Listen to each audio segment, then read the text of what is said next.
If you were to tell me a recent subsume choice that takes the warframe community by storm, what answer will you fill in? Depends on the date and period of you watching this video, your answer may differ, but as it currently stands, it is no surprise that Jade Stars is the answer that you may submit. But this wasn't always the case. Jade Stars on release is pretty much a terrible, unusable and buggy ability that might as well don't exist. Until a huge buff and an important hotfix that allows the ability to trigger Jade Stars. This transformed Jade Stars into a way more usable ability. I would argue that it is overhyped and not that good, but that's beside the point of the video. What I wish to convey is that Jade Stars is pretty much everywhere, and it is no surprise that Qorvex is a potential candidate for Jade Stars setup.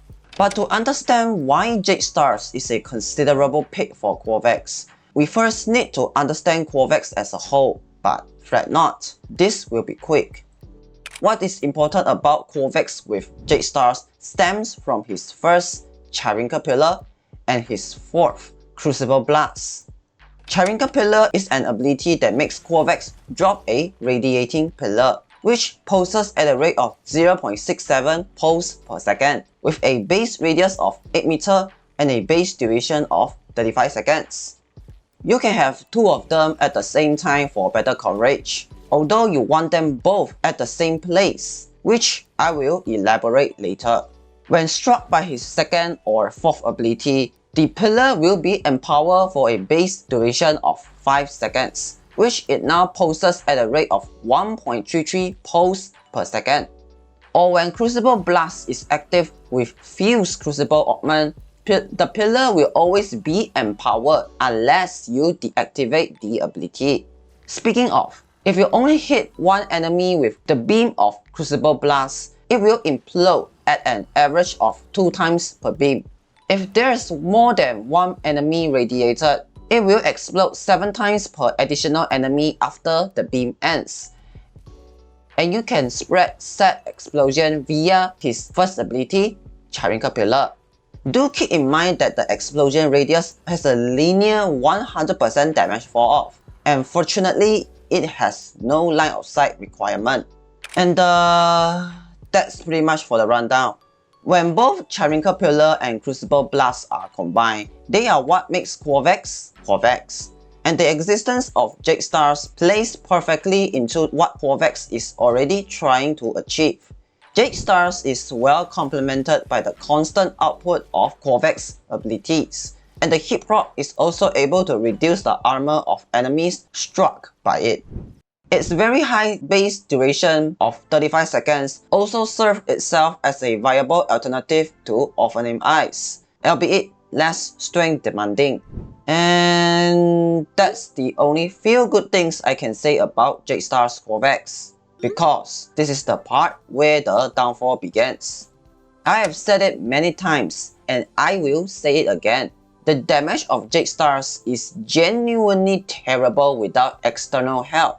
Yes, it's constant, but do not expect this ability to be the main DPS option. You are still going to deal damage with Crucible Blast, and there is hardly any significant difference when Jade Stars is around, as the armor strip from hit still need 2 full seconds to reach the max 50%. I will be very honest with you. Both Warframe Ice and Jade Stars are some very terrible options on him. Yes, they have their advantages, but both simply have nothing against the one and only optimal pick on Qorvex, a subsume that alleviates almost every problem of his. Tempest Barrage.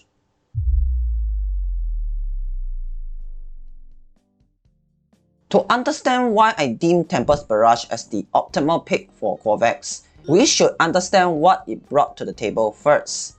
On cast, it spawns a fixed 10-meter field around the aim location, raining down corrosive barrages that explodes.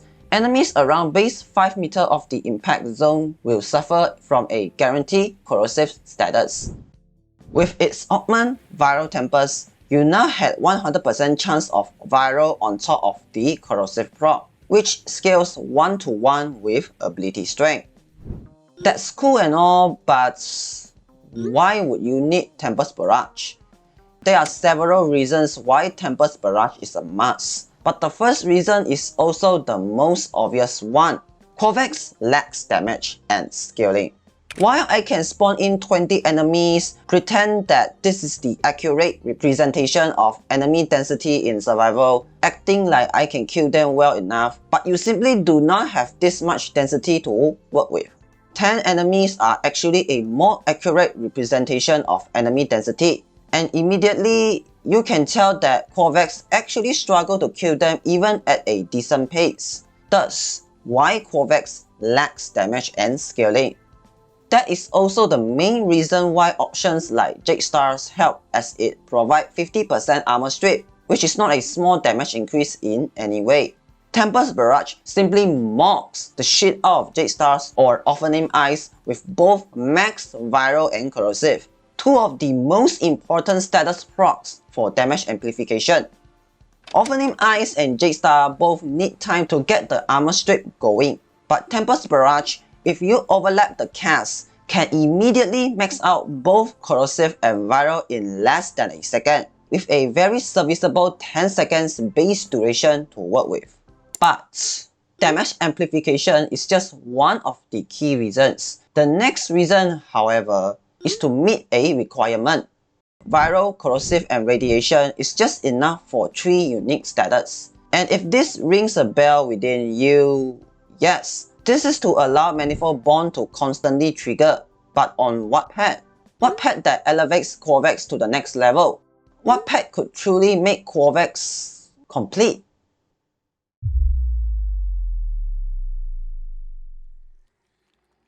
If you ever watch me talk about Qorvex, my idea is always, Qorvex is not the same frame without Nautilus. It is not apparent why Nautilus is borderline mandatory for Qorvex, but once I walk you through the nature of Qorvex, you will soon understand why. The first issue that Qorvex face is the 100% damage fall-off of the explosions. I may say that Qorvex is the worst, but that does not discount the fact that I spend many of my time trying to squeeze water out of this concrete man. These Qorvex players keeps telling you that 280 range Qorvex is the best and how strength is the least important stat. Oh, you need to keep the loop active like you are treating with sarin spores. Like, we are getting ridiculous with these statements. Linear damage fall-off makes range maxing less valuable, especially low base range abilities, and the only way to counter this is with grouping tools. The damage penalty is at its lowest when all enemies stack together instead of being spread out. You can cut your range requirements down to just 175 and let Nautilus do the heavy lifting while solving the next issue that I am about to discuss. Radiation priming for scaling.